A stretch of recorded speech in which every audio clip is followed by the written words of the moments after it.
This video was sponsored by BuyMote e-shopping.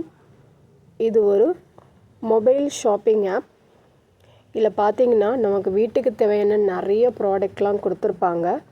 அதை நம்ம ஈஸியாகவும் பர்ச்சேஸ் பண்ண முடியும். இதோட லிங்க் தெரிஞ்சுக்கணுன்னு ஆசைப்படுறீங்க அப்படின்னா என்னோடய டிஸ்கிரிப்ஷனில் போய் பாருங்கள். ஹாய் குட்டீஸ், எல்லோரும் எப்படி இருக்கீங்க? நல்லா இருக்கீங்களா? இன்றைக்கி நம்ம இந்த வீடியோவில் என்ன பார்க்க போகிறோம் அப்படின்னா சாண்டா கிளாஸோட வரைபடம் தான் பார்க்க போகிறோம். அதுக்கு முன்னாடி ஒரு குட்டி இன்ஃபர்மேஷன் தெரிஞ்சுக்கலாமா? சாண்டா கிளாஸ் அப்படின்றவர் யார், அவரோட பேர் என்ன அப்படின்னு பார்த்தீங்கன்னா செயின்ட் நிக்கோலஸ். இவர் 4th செஞ்சுரியை சேர்ந்தவராகவும் இவர் ரெட் கலரில் பிஷப்போட ட்ரெஸ்ஸு போட்டுட்டு இருப்பார் அப்படின்னு புராண கதைகளில் சொல்கிறாங்க. டிசம்பர் 6 அப்படின்றது நிக்கோலஸ் டே அப்படின்னும். இப்போ அதுக்கு முன்னாடி ஒரு குட்டி ஸ்டோரி பார்க்கலாமா?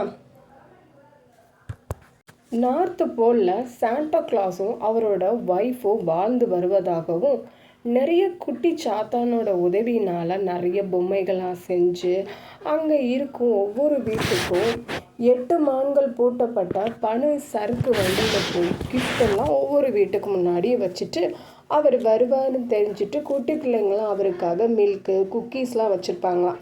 அதெல்லாம் எடுத்து சாப்பிட்டுட்டு அடுத்த வீட்டுக்கு போயிடுவாராம்.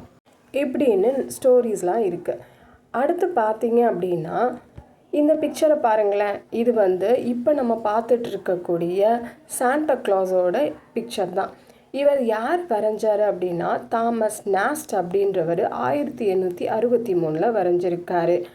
அடுத்து பார்த்தீங்க அப்படின்னா இது கொக்கோகோலா கம்பெனிக்காண்டி ஹேடன் சன்ப்ளம் அப்படின்றவர் 1931 வரைஞ்சிருக்காரு. இதில் பார்த்தீங்கன்னா அவர் கொக்கோகோலா குடிக்கிற மாதிரி ஒரு இமேஜ் இருக்கும். இந்த இமேஜுக்கும் ஃபர்ஸ்ட் நம்ம புராண கதையில் இருக்கக்கூடிய இமேஜுக்கும் நிறைய டிஃப்ரென்ஸ் இருக்குது. அவ்வளோதான் குட்டீஸ். இப்போ இவர் எப்படி வரையலான்னு பார்க்கலாமா? வாங்க வீடியோக்குள்ளே போகலாம்.